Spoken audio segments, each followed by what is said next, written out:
Welcome to The Value Script, the podcast where we bring value every episode for the everyday person. I am your host, Lonnie Carmichael, accompanied by the lovely Meredith Carmichael. Today we have a very special guest for you, somebody I've wanted to have on the show since we started, and somebody I look up to quite a bit. Today in-house we have Rayne Gray, a 25-year veteran of the fire department. He currently is an assistant chief working in the city of Buckeye. He has served our country in the Marine Corps, and he has had a wonderful, successful marriage and a wonderful life, and somebody, like I said, I gain inspiration from. So Rayne, welcome to the show. Thank you so much for having me. Absolutely. Super excited to be here. So one thing I wanted to talk about, and we haven't covered this yet, was the first time I met you. Let's talk about it. And I don't know if you remember this or not, but we were in charge of a youth conference. I was participating in helping to facilitate this youth conference for the area youth of the Buckeye area. And we had a few hundred youth present. Well, I don't know, maybe over 100 youth present, probably is more of an accurate number. And it was starting at the church off Easton Avenue. And I get there and I walk in and the gym's full of kids. And I just hear this raving, almost like angry, like just sounding, yelling incessantly, coming from somebody I'd never seen before. I was like, what in the world's going on here? And he had these kids get in lines, and he was walking in like he was just this drill instructor, and he was barking these orders at these kids. And when they just melted under the intimidation, he got in their faces and was like, like, get up. Oh, you think it's funny? You're going to smile at me. And I started talking to my other fellow leaders. I was like, hey, who is this guy? Like, is this okay? Like, what's going on? That's probably the right question. Is this okay? Is this okay? Yeah. Now, I probably exaggerated all of that in my mind, looking back as a fish story. No, it was pretty intense. It was pretty intense. So I pulled a little Marine Corps drill instructor on them. Now, I was never a drill instructor, but I was proximal to them and picked up on, every Marine has their little, their drill instructor example that they can pull out at a moment's notice. And I'm trying to remember what the expectation was, what we were trying to do. But yeah, I don't even recall. So now I just feel bad for yelling at the kid. There was a lesson in that. There was some type of lesson in it. Isn't that hilarious? So many of the profound moments that we remember in our lives, we remember the moment and the impact it had. Right. We don't necessarily remember why we were having that moment. Right? Yeah. What I got out of that, it was interesting to me as you went through and different kids would interact with you. First they'd lock eyes and you lock eyes, and all of a sudden people start realizing don't lock eyes because that's how you invite attention. Yeah, exactly. But some kids would sit there and they would they had a presence about them and enough confidence. They just kind of laughed. And they just kind of rolled with it, right? And they kind of understood, like, hey, we're role playing here. This is kind of a fun thing. Some kids flat melted, and I don't think the intention was to have them melt, but I think ultimately it was to help them see opposition as an opportunity rather than something that is going to overpower them and something that they have to cower from the rest of their lives. And it was kind of fun to watch once I realized, like, okay, this guy's safe. We don't need to save the kids. Like, everything's going to be okay. Yeah. Well, and the truth is that at any point a kid could get up and walk away and there was no repercussions for that. Right. So there's a certain choice, right? When they show up and they participate and they engage and they realize, oh, this is a game. And I will tell you, I personally had that experience myself when I was in the Marine Corps. And because I was big and ugly, I got chose to be the guide. And so you have a platoon, you're like the head recruit, and your job is to do a head counts and to ensure that all the recruits are out on the grinder when they fall out for chow or what have you. And one day we're moving out to head out for chow, and I'm standing at the door and I'm counting 1, 2, 3, 4, 5, 6. As they're all running past me, I'm trying to get a head count. And I turn to leave, and the drill instructor puts his palm right in the middle of my chest and says, stop. And he's like, do you have them all? Sir, yes, sir. And he's like, and then one comes running out from the bathroom and runs out, and he's like, get on the quarterdeck. And The quarterdeck was a large concrete area at the end of the squad bay where all the recruits would train. And the quarterdeck was a multi-function area, and it was used for what we would call remedial training. And so the drill instructors had very specific guidelines and rules that they could use, which were not known to us recruits. As far as we were concerned, they could torture us until lights out, right? And so he starts. My back is to the platoon who is standing out in the sun. And the push-ups, sit-ups, jumping jacks, bends and thrusts, et cetera, et cetera. And then he would stop me. And he's looking over my shoulder and he goes, Carmichael's out there scratching his behind. Push. Down I go, right? So 45 minutes, he had some time to waste. 45 minutes later, I'm in a puddle of sweat, near tears, because he's saying, I will let you go when you can learn how to control this platoon. And all I can think is, man, they're outside. How am I supposed to control the platoon? They're outside. I don't know what to do. And it's this guy scratching his ear and this guy scratching his behind and this guy wiggled and whatever. And then I realized, this is not real. This is a training evolution. This is a training exercise. And one single tear rolled down my cheek as I was so angry. And he goes, are you crying? Is that a tear? Are you crying? Sir, no, sir. Sir, no, sir, it's not a tear. And he's like, get out of my face. And so, and that was a tool that they would use, right, to push you to a new level of understanding. And so when I came out of the Marine Corps, one of my early assignments, volunteer assignments with church, was scout leader. And I remember having to have a distinct conversation with my wife at the time, my young wife, and we were a young married couple. And she's like, you can't treat them like they're your little privates. Right? And I'm like, yes, I can. Knife hand right to the face, Yes, I can. But that was an early lesson in leadership and an early lesson in discipline and follow through and commitment and this idea of perseverance. And I adopted this idea throughout the course of my life I call it relentless forward progress, RFP. And I say that as a mantra, RFP, because when things get really, really hard, once we push past it, you usually level up in one way or another. And so that's always been true for me, I feel. And so I feel like, hey, when I push these kids, right? I started saying with the young men as I was dealing with older kiddos, hey, you can do hard things. You just don't know it yet. And so when we get those kids and we give them some real intense experience, and you go, but you survived. Did you die? Right. No. So let's talk about it. Like, what's next? Now that you have the resilience, you have the capacity to get through that. What's next? So anyways, that's where that came from, was I want to pass that on to other people, right? The lesson that I took away from my experience. And there were so many experiences that I look back on while I was in the Marine Corps. And that's just one of the earliest that I recall. That's so great. That's such a hard concept to grasp to like personally for everybody to get, is that you can't just quit because you don't feel like it. Or I don't feel like working out today. I don't feel like reading this good book. Or I don't feel like progressing in whatever way, whatever area in life you're trying to do. That is hard for people to grasp, anybody to grasp. Yeah. That's a priceless lesson. That was one of my bullet points that I wanted to cover. And since we're here, I think it'd be great. You are one of the first people that I met that had a palpable sense of continued commitment to progression in your life. And a lot of times it was physical and mental. And I remember coming out of Trek, again, one of those really hard experiences we put the youth through to help them realize, one, you can, right? And two, perspective. Our lives are pretty great and easy, and it wasn't always that way. Our heritage and our legacy was forged with a lot of hard work and things that people doing things they didn't think they could do.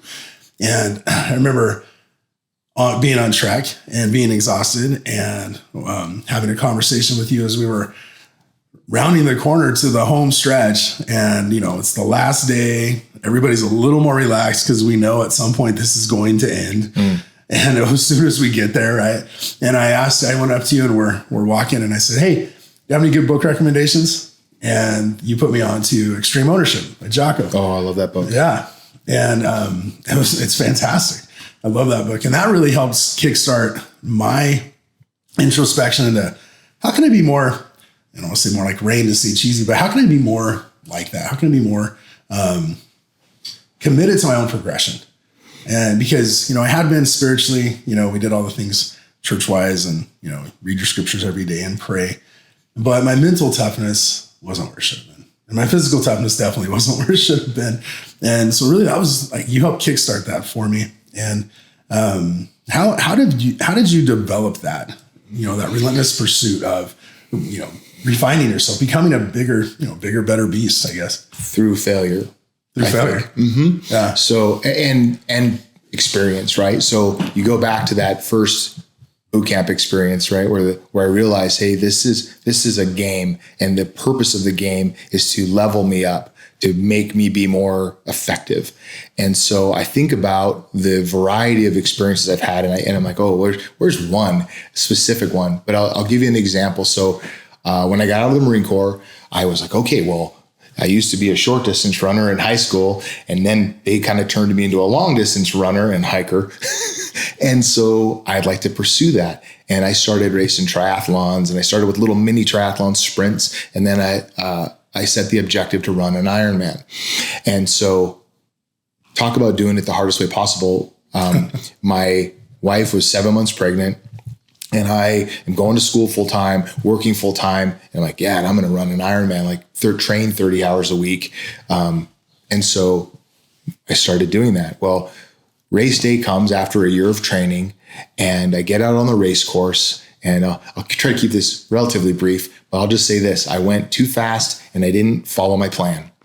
And so by mile 90 on the bike, I'm starting to have cramps, and I'm like, ooh, not good. Better slow down. Yeah. So I start to slow down, and I realize I am now falling off of this really high goal that I thought I could achieve. I'm starting to not get close to that. Like, it's not going to happen. And I'm like, okay, well, you can do this in 12 hours versus, 9. Like, you can get this done.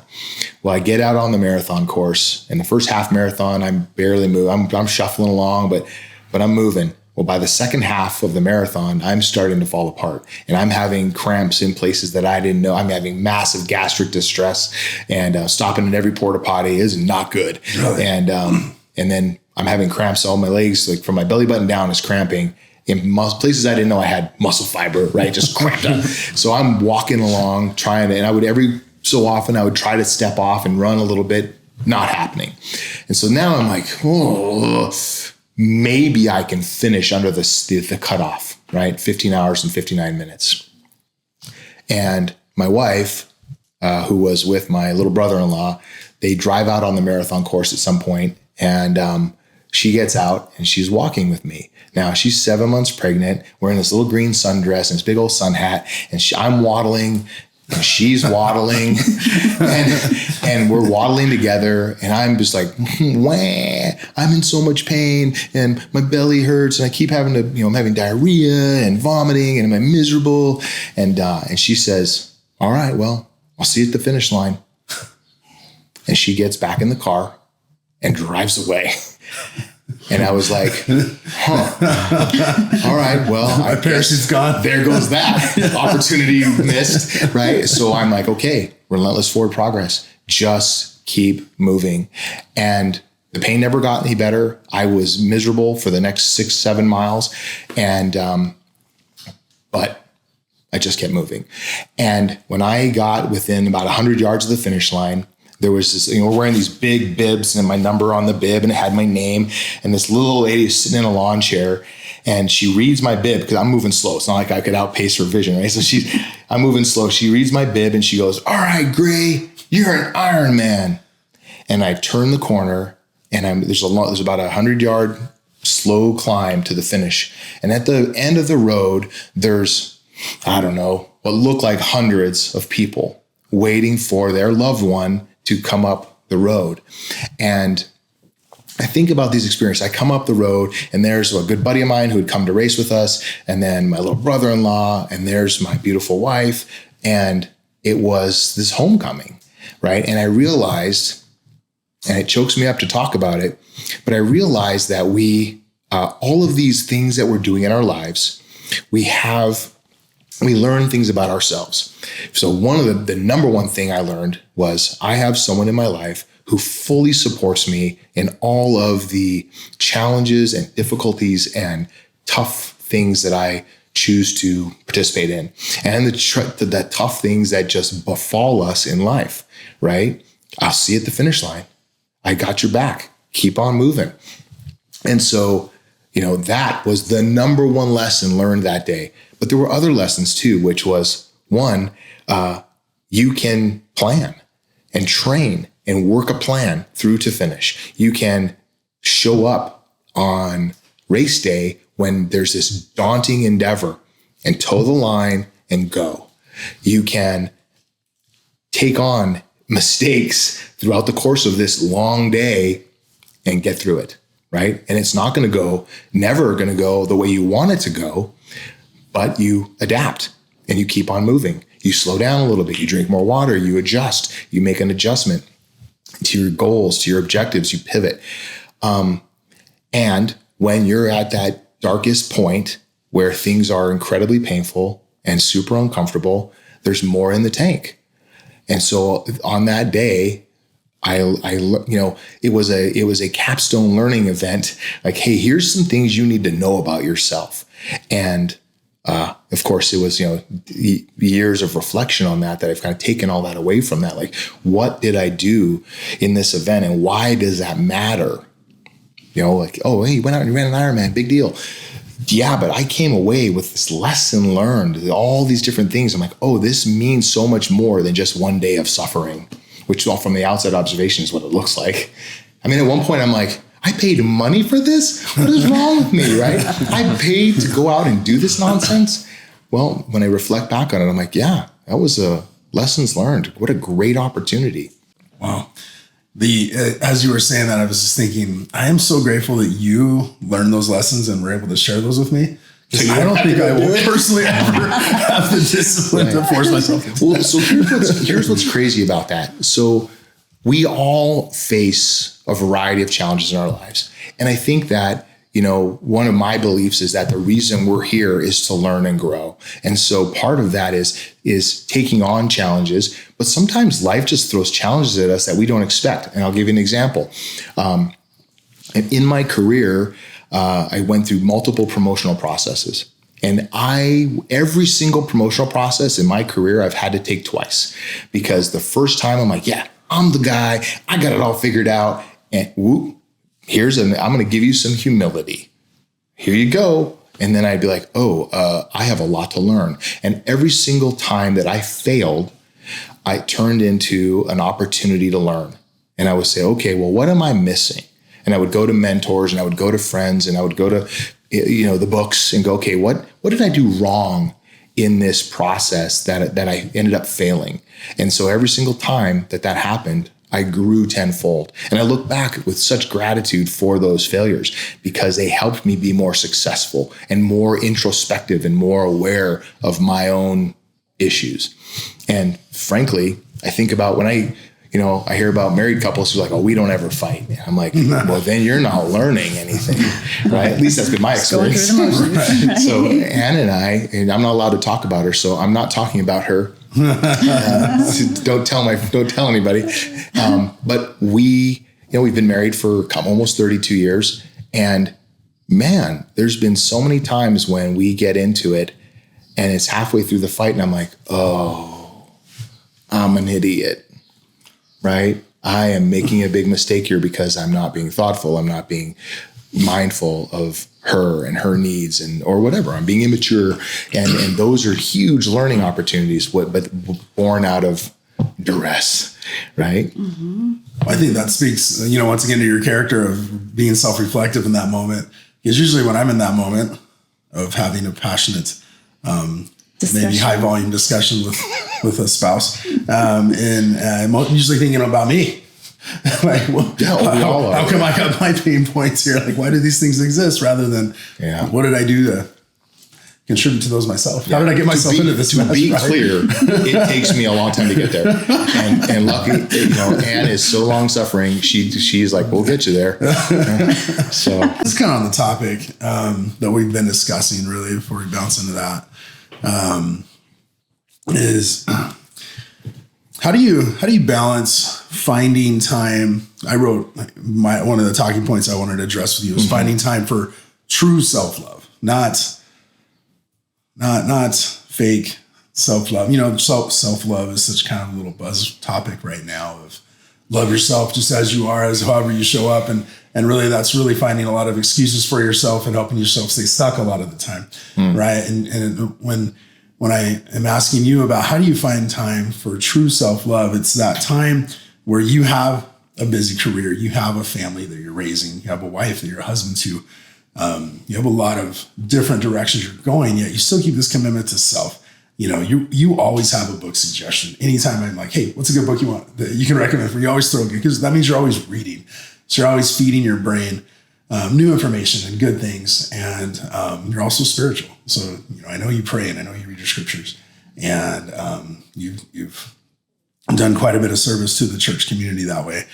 And you also find time for fitness and, training for your, triathletes and all these things. How do you strike that balance of giving your all to everything you're committed to, but still giving your all to yourself back so you don't lose yourself in the process? So that's a great question. And I would love to tell you because it's not real. I think that we strive for balance, but I used to use the example of like a wheel and a spoke, right? The cyclist in me is like, ooh, when the spokes are all perfectly tuned, the wheel is true and straight and, perfectly round. The reality though, is that life is so tumultuous that it's always out of balance. So we're striving for balance, and it's always a constant shifting and compromising and adjusting. And, one of the things I've been working on lately is really trying to be thoughtful and mindful of my spouse, right? And saying, okay, well, and I'm really bad at it, right? I oftentimes prioritize my own stuff first. And then I'm like, oh, by the way, you need anything? And that's not healthy. Right. And if you're watching this, Ann, I apologize. Right. It's tough because we get a little egocentric at times. But what I will say is, I am a goal-oriented person. I write down things that I want to accomplish. Here's something I'm working on. And I have a career note, and I just use my phone. I have a note in my phone that has, career objectives, personal objectives, spiritual objectives. And then I put specific timetables. Like by the year 2025, I will do X. So it's a true goal because you actually put a limit, measurable and everything, right? Yeah. So I say this, and each one, like I have the overarching goal, right? The high level, strategic goal, but then I have the daily goal. Well, what's it going to take to achieve X? Well, it requires doing these things daily.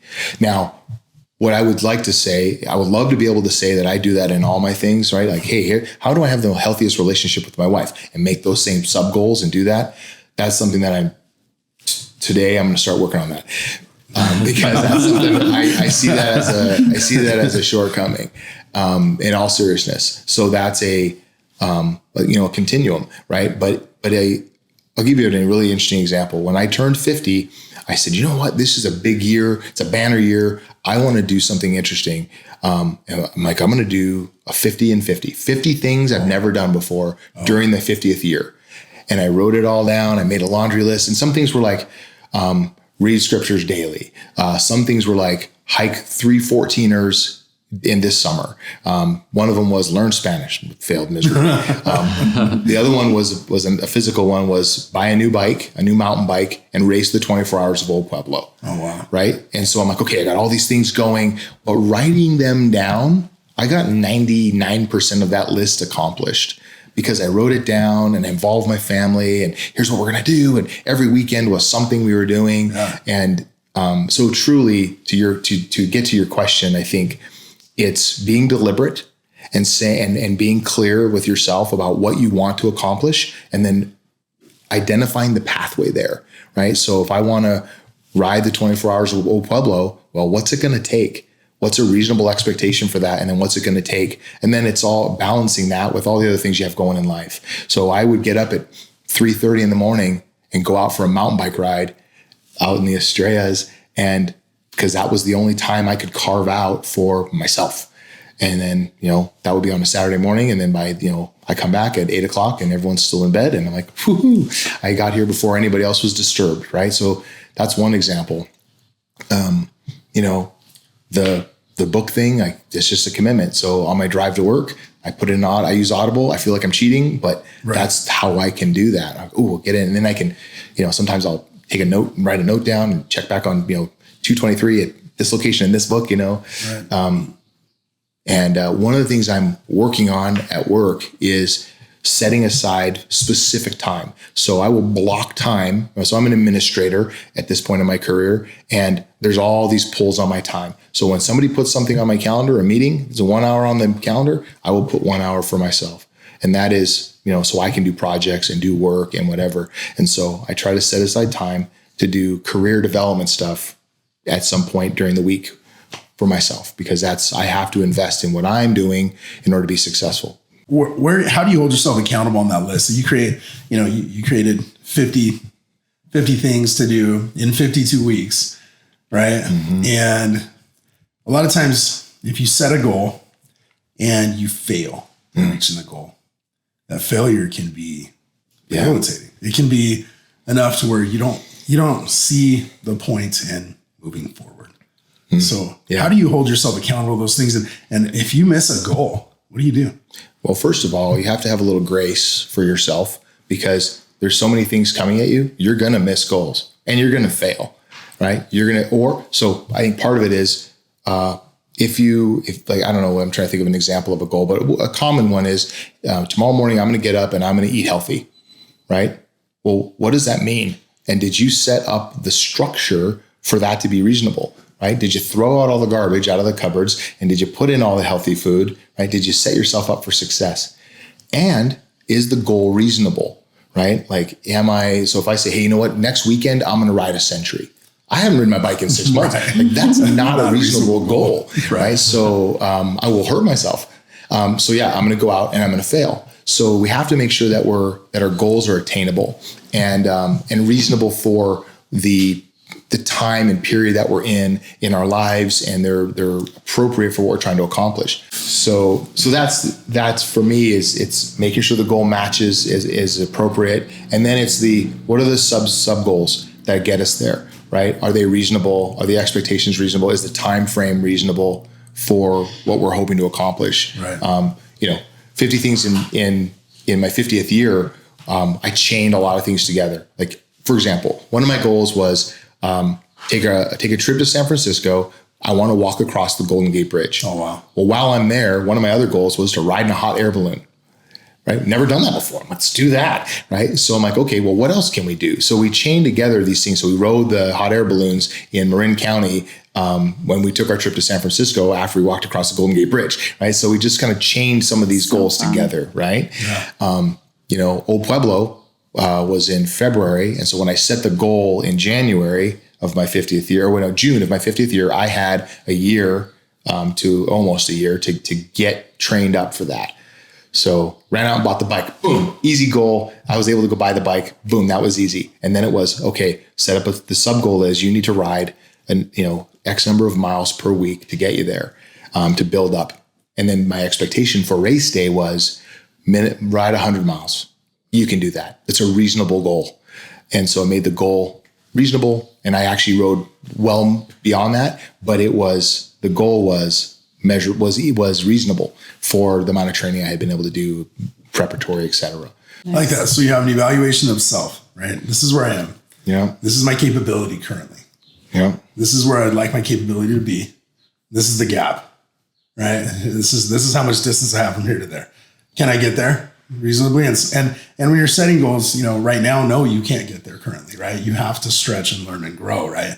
But you give yourself a reasonable opportunity to strive, stretch, and grow. Yeah. And it's not so easy that you definitely can get there. but it's a challenging enough goal that it will make you achieve these things that you're seeking as in the pursuit of that goal. Yeah. Self-discipline and strength and fun and opportunity and all these things. And so I think that's an important reflection process and really the time that you take to be disciplined enough to self-analyze your life and yourself. And then this is where I am. This is where I want. This is how we go get it. It's a tactical plan for yourself. I love it. Yeah. Including your family in that too is so great because you're bonding, you have time together and you're doing it all together. That's so, I don't know, it's powerful, right? I think we say, well, I want my family to be strong and to be close to one another.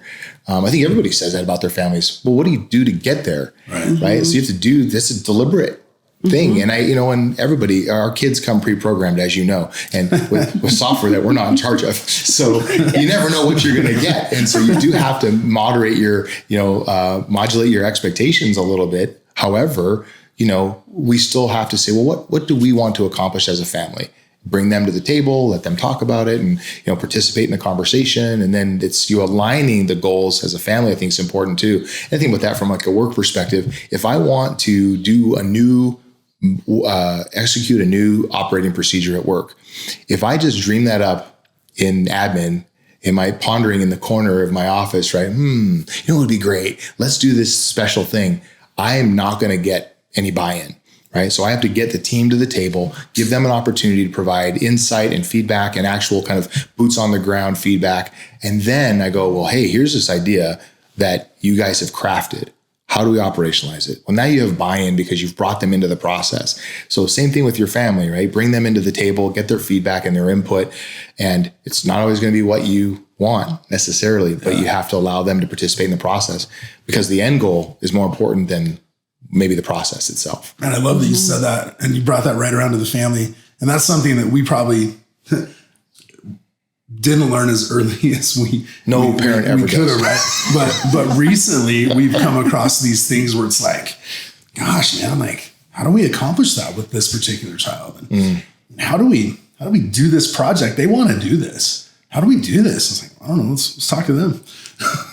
Let's bring them in and talk to them about it rather than us just figuring it all out and then be like you said, just throwing it out there with no buy-in.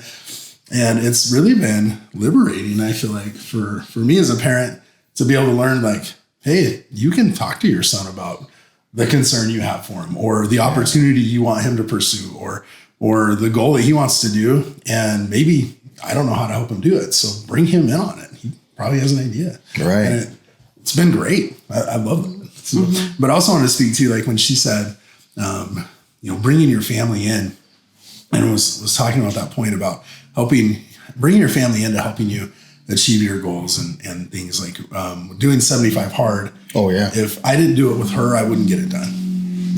If she wasn't willing to, I guess the better way to say that, if she wasn't willing to come along and make sure that I finish, and make sure that, because it helps with the meal prep. It helps with the plan of the day, your schedule and how do you fit these workouts in this schedule this day and this day is going to be different. And we have this coming up. So how do we plan for this? And how do we work out while we're traveling solid for a week, and it's much easier to do that with your spouse than it is to be a lone warrior in that. Yeah, absolutely. All right. Well, Rayne, this has been great. I've loved our discussion so far. I think this would be a great time to cut the episode. And I definitely want to plug in our upcoming episode that I want to get into more aspects of your beginnings, your origin story, and especially your podcast, Fireground Fitness. So thank you for joining us for an excellent episode of The Value Script. We invite you to do your part, click, like, share, and subscribe. And don't forget to tune in for another excellent episode of The Value Script.